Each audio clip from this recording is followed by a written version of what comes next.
Hi guys, welcome back to my YouTube channel. So guys, today I'm going to be reviewing a book that you're going to love if you desire to take ownership of your success and failure and want to grow. You're going to absolutely love this book. Alright, I hope you guys are okay. I hope you're doing fine.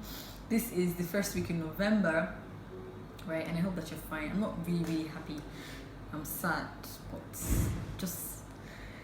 I'm going to push that aside and just give you guys what is important, help you guys become better. Right, today I'm going to be reviewing this book, guys. I love this book very much. Look at the title: Self-Leadership and the 1 Minute Manager. Now this book just has about 130 divine pages. You can read this book in 2 hours or an hour. I read mine in 2 days because I was really lazy.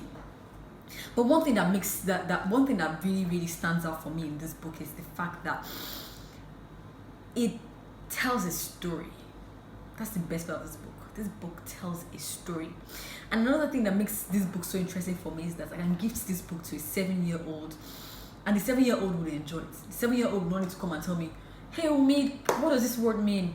Or what does this thing mean?" The use of words is so simple. Sentence construction, simple. Nothing compound, nothing complex. Just beautiful. I really advise you guys to read this book when you just want to chill. When you just want to, take a breather, relax, and when you're ready to really change yourself. I always say this to people that I have the opportunity to train or talk with about agile leadership.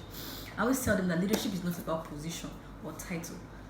Leadership is about yourself and how much influence you have over other people in order to achieve a particular goal. So leadership is not title, it's not position, it's not that I'm an engineering lead, I'm the lead of this project or this or that.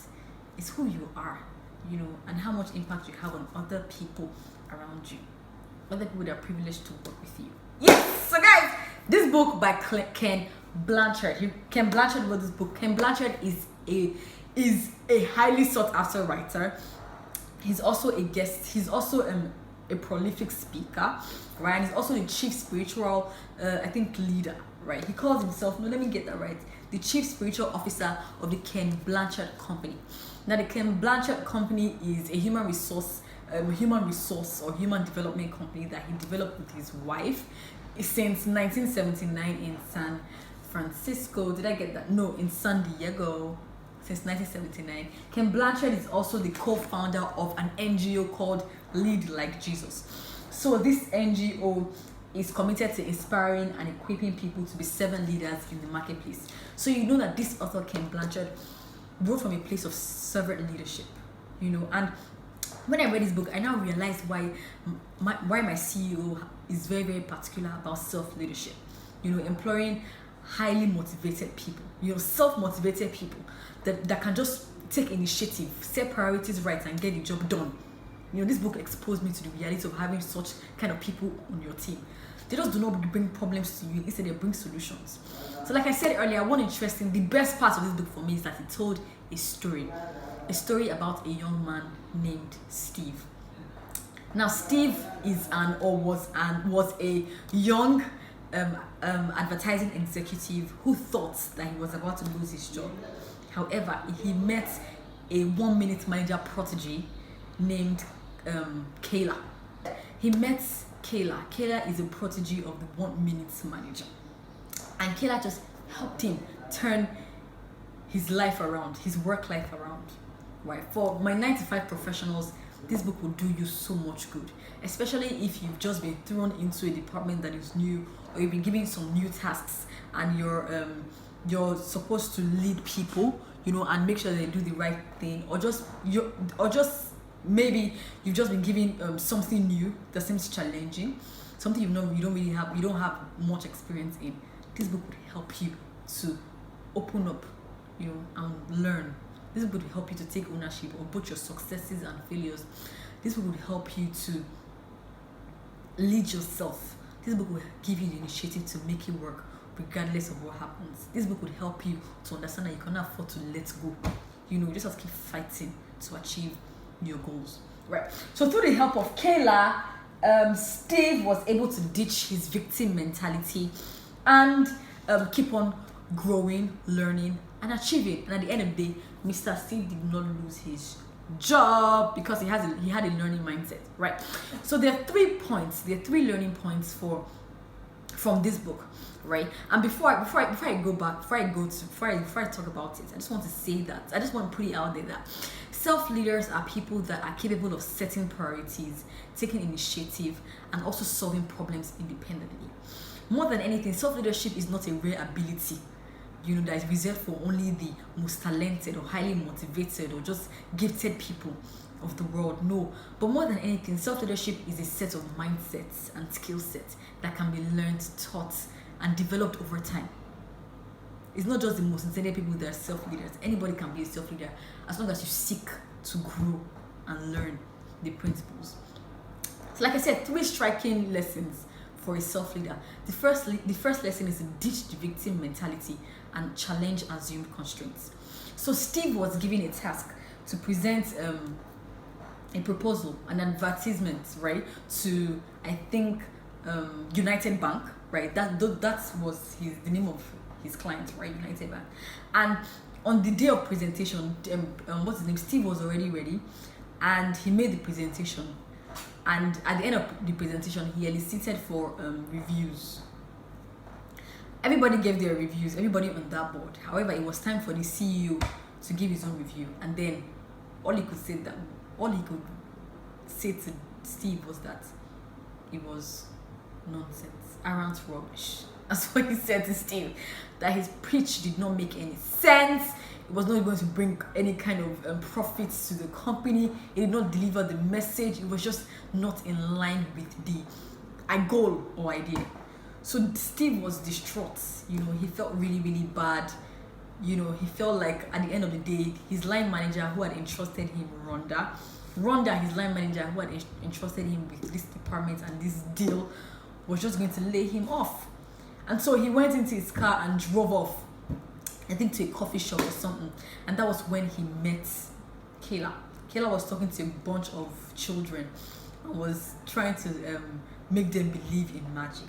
So she pulled some strings for the children, performed 1 or 2 little things, and then Steve was seated in his car watching everything that was happening, and he was intrigued by Rhonda, until they met, and all of a sudden Rhonda they just clicked, right? And Steve was able to open up on this challenge that he was having, right? And through that conversation, Steve realized that he had some assumed constraints, some assumed beliefs that he had already formed from the client's points, right?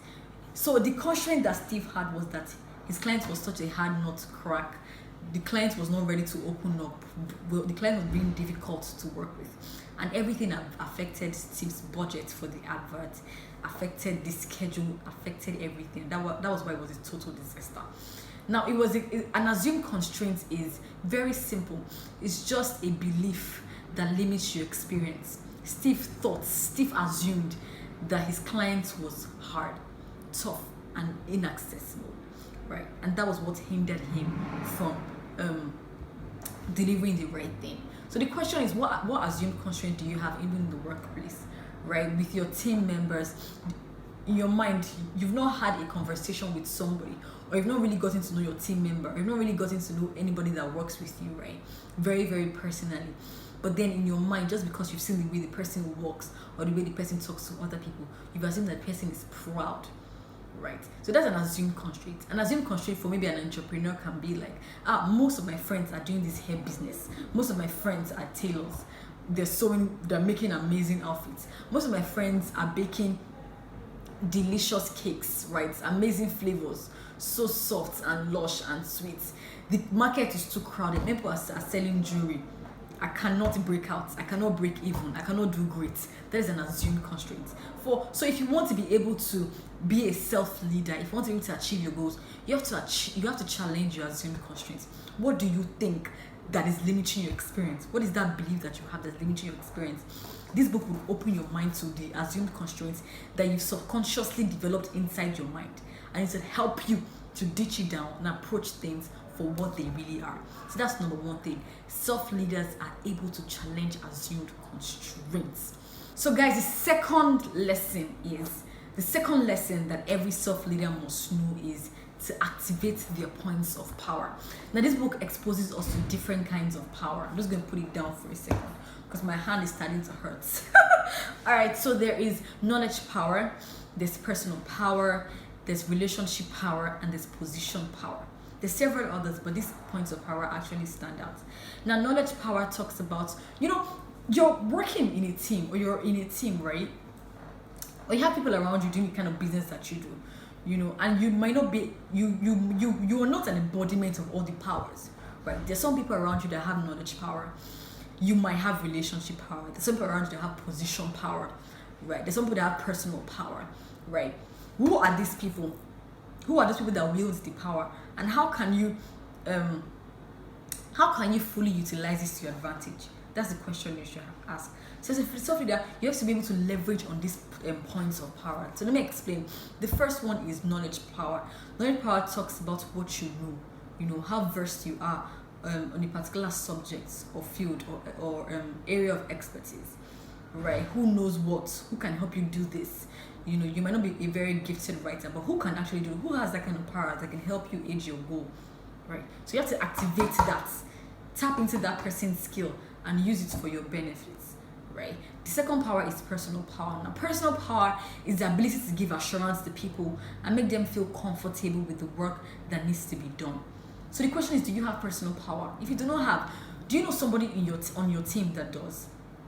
And how can you activate that point of power to suit your needs, right? The third one is relationship power. Relationship power has to do with who you know, right? So maybe you have a problem at work, and then quickly you need somebody that is that knows, maybe like that has like a circle of HR friends, right? That person has relationship power because that person can help you achieve the goal that you have in mind. So how willing are you to explore that point of power? Another point of power is position power.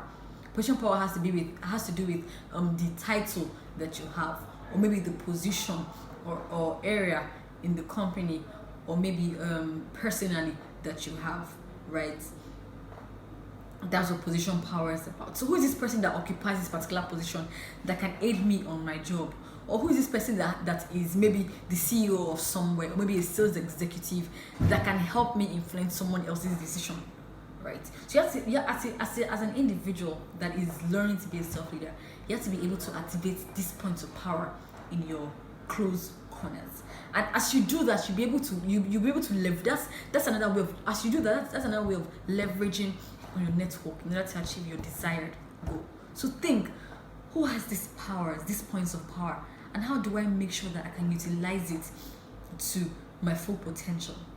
That's what Steve did. So he looked out for people that had this different power. For example, Rhonda had knowledge power. That is his line manager, and so he went to her for more drilling, for more knowledge, right, in order to be able to go back with a better pitch and seal the deal with United Bank. That's what Steve did. So you have to ask yourself, who has the power that I'm looking for, or what power do I even have to influence the decisions that need to be made, or what kind of power do I even have in order to achieve this goal, right? Fantastic. So the third lesson in this book is, for a self-leader, is be proactive to get what you need to succeed.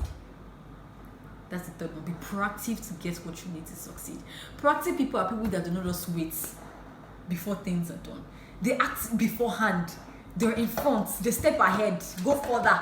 They're proactive, right? And when you're in being proactive, you have to be open to learning. Now, there are 4 stages of learning.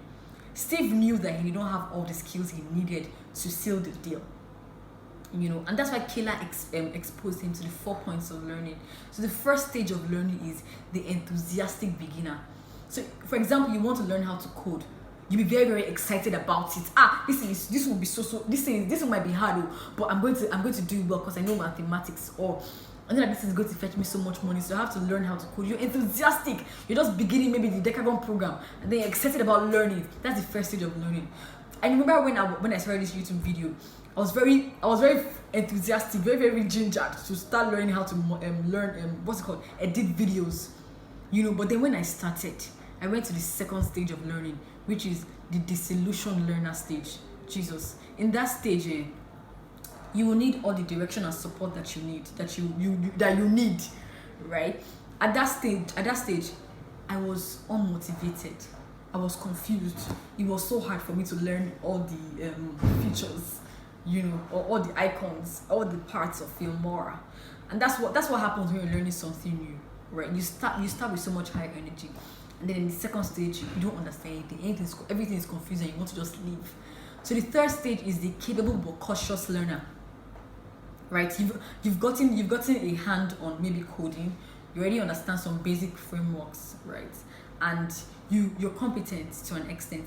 However, you're being very cautious because you don't want to make a mistake or ruin something, right? So you're capable of doing something, but you don't want to go out of your comfort zone. I can totally relate, because what I know how to do now is put some things together for tomorrow. However, I'm still very resistant to the voice of some features on that place because I just don't want to ruin anything, right? So I'm capable. I'm still being very cautious. That's the third stage of learning.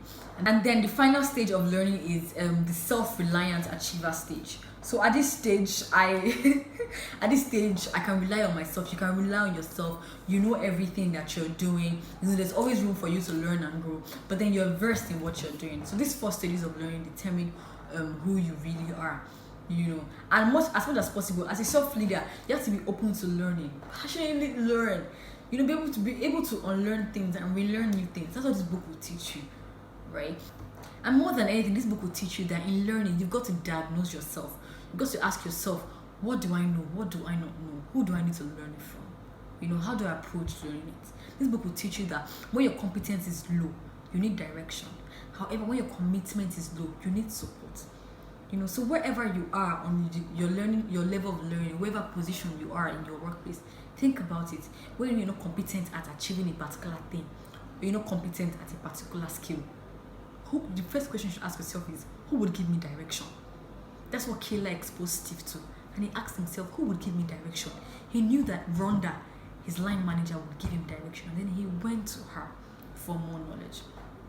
Then at some point, he realized that his commitment to a particular course was really low. Who did he need at that? What did he need at that point? He needed support. So when you study well and everything's going well, however, your commitment is suddenly starting to decline. You're not as enthusiastic as you used to be when you started the job.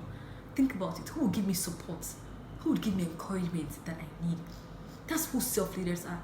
Self-leaders are people that are able to reflect on what they need to do and get it done. They don't back down easily. They're not easily distraught whatsoever. Even if something comes and is unfavorable or hard for them, they're still able to push further. And more than anything, I realized that self-leaders are people that have a network, group of people or friends or associates that push them to be better.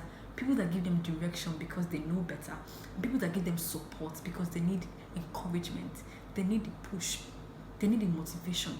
They need people to pat them on the back and say you're doing well. So think about it. When your competence is low, you need direction. Go to those that will give you direction, knowledge, sound principles. And then when your commitment to a cause is low, go to somebody that will give you support. Alright, I just encourage you to do better.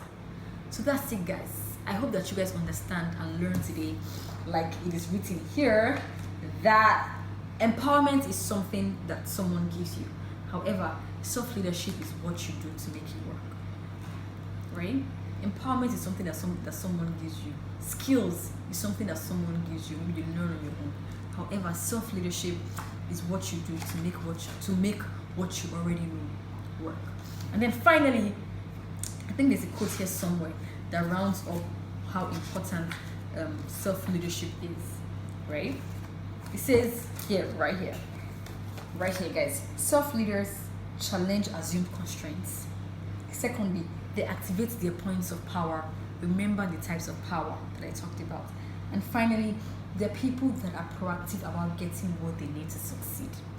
They're not shy about asking for help. It doesn't matter if you have to go to somebody else or somebody that's not as skilled as you are to get the support that you need. Self-leaders are proactive about getting what they need to do done, right? At the end of the day, I'm going to leave you guys with one thing. Kayla, right? What she did was give magic to Steve by helping him on his job. And then at the end of the day, Steve asked what he could do for her when he met the 1 million manager. And then what he said was to give the knowledge out to people.